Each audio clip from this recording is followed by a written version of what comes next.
Hi everyone, thank you for joining another Horse Rider Pilates session. It's all about hips, legs and cardio today. Cardio is an element that sometimes we lose when we're just thinking about Pilates and strengthening, but cardio is such an important part of being fit to ride, particularly if you are competing. So I hope you're warmed up, ready to go with this one. We're going straight in there. So let's get started with a little bit of walking.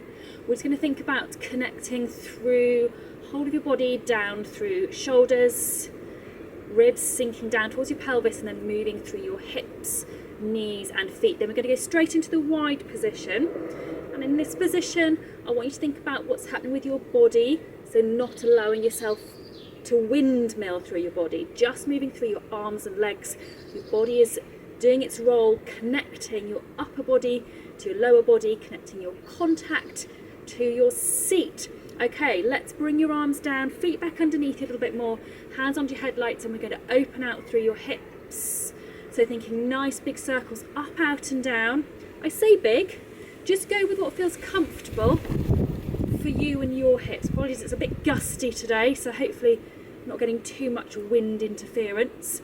Let's go the other way, so you're now going out and forwards, out and forwards. Again, just do what's comfortable for you, and try to keep your body as still as you can, so you're not getting too much of this. I'm exaggerating obviously, but make sure you're really moving from your hips. Okay, now we're going to move on to some a little bit more intense work. So feet out wide, you might want to have your hands onto your headlights, or you can have them up as if you were holding imaginary reins. We're going to rock side to side from leg to leg. Now you can modify this if you've got any knee pain. Make it as big or as small as you need to for your legs to stay comfortable. Now I'm hoping, my grass is a little bit slippery this morning. I'm hoping I'm not going to go flying as I do this. We're going to change this into a step up. So you go into your side lunge, step up. We'll keep repeating it to the same side.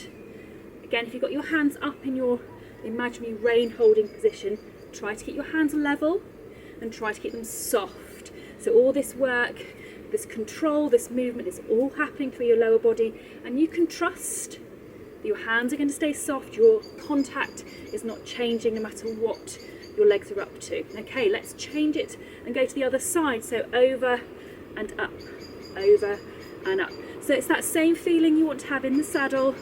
Doesn't matter what your legs are up to, your upper body stays just where you want it. You're not interfering with the horse's mouth. Your balance isn't flopping around all over the place, throwing the horse off balance.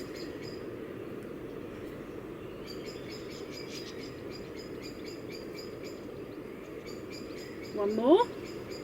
Super. Okay, feet back down, hands onto your headlights. We're going to move on to your star lunges. We're going to do them with a difference. We're going to do them on your toes. This just makes your balance work a little bit harder. So we're going to go forwards, diagonal, side, diagonal back, back onto a bent knee, onto the other leg, back onto a bent knee, diagonal, side, forward diagonal, forwards. Okay, into the reverse. So forwards, diagonal, side, diagonal, oops, land on my heel, back onto the other leg, heel, diagonal, make it up as I go along now, side, forward, diagonal, forwards. Well done. Okay, have a little breathe, a little walk on the spot. We're going to see now if we can speed it up. I may lose the ability to speak whilst I do this. I've got to concentrate a little bit on the ground. But these are all good challenges. Having an uneven surface, really good for your balance. So onto your toes, into the reverse, onto the other leg, fall over, into reverse.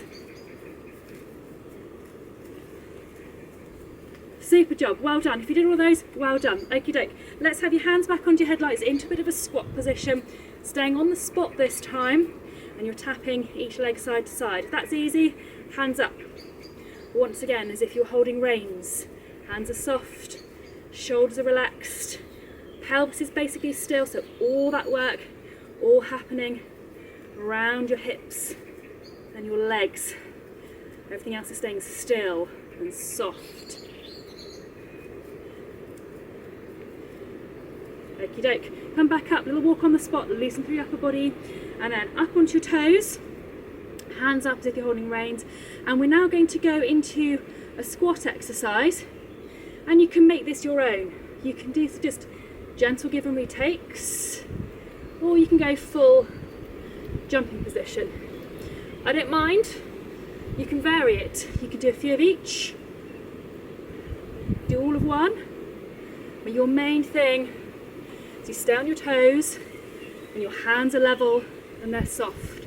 So you know, once again, whatever you do through your body, you're not interfering with the horse's mouth. Easier said than done, I know.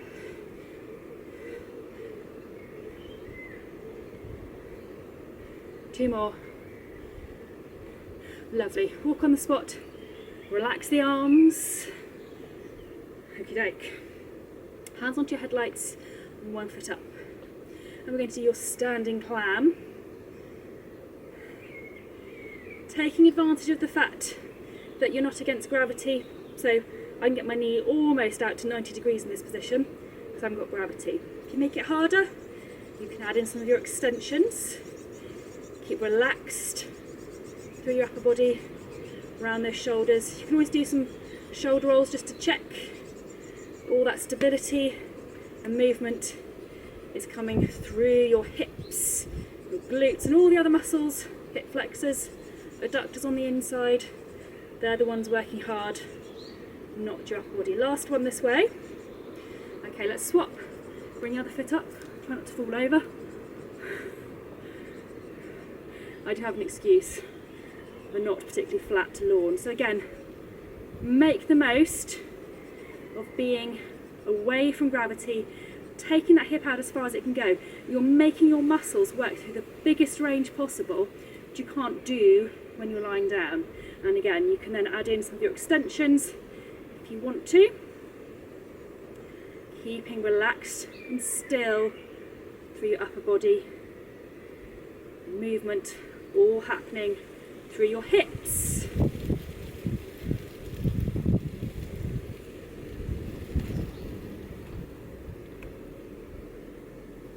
Last one.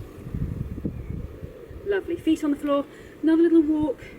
Loosen off. That one is quite hard because you're standing on one leg for quite a long time. Those muscles can get really tight. So just relax them off. Okay, then feet out wide.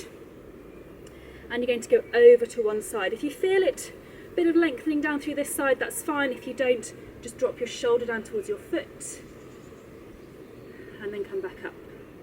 And to the same side, so over. If you feel the stretch, lovely. If not, just dip that shoulder down and up. And remember, we're not trying to make your muscles longer.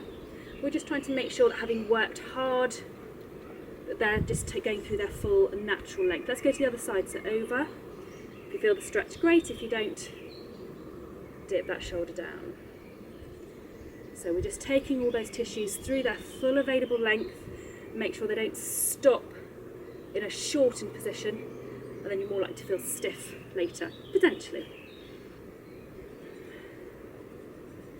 All very anecdotal. There's pretty much no evidence to support stretching doing anything constructive apart from feeling nice.